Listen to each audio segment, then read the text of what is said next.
fire crews are still on the scene of an overnight fire that damaged a popular Mexican restaurant near Mass Street. Cielito Lindo caught fire about 11:45 p.m.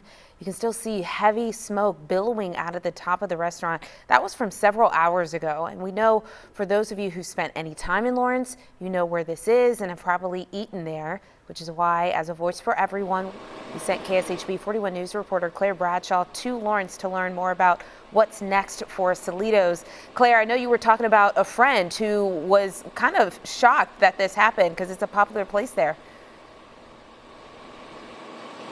Yeah, she graduated a couple years ago with me. She went to KU and she was just shocked when I told her. I said, hey, did you hear the news? Cielitos burned down overnight. And it was one of her favorite places, as for many people who either go to school in Lawrence, went here, or they've just visited a couple times, or they've lived here their whole life. I spoke with a couple walking by who's been here for 10 years. They love their outdoor patio. They said it had a great atmosphere, especially when the weather was nice.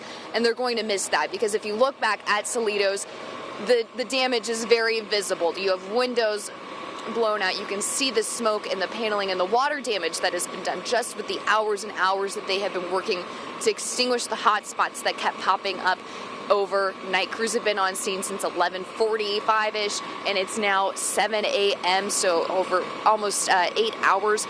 They have slowed down with putting the fire out, so that seems to be a good sign that there are no longer major hot spots. They're now worried about water damage on the exterior walls of the building next door that houses a sushi restaurant.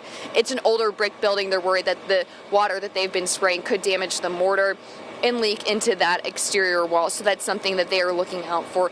What we know so far, nobody was injured in this fire. The cause is under investigation. Cielitos closes at 10 p.m. according to Google, and so there was really no customers or heavy staff inside of the building at the time of the fire. Was called through by an apartment building, I believe was what the chief had told us earlier. So it is under investigation, and we'll wait to hear, what Cielitos comes up with about how to bounce back after this tragic fire. Back to you, Ray. Thank you so much, Claire.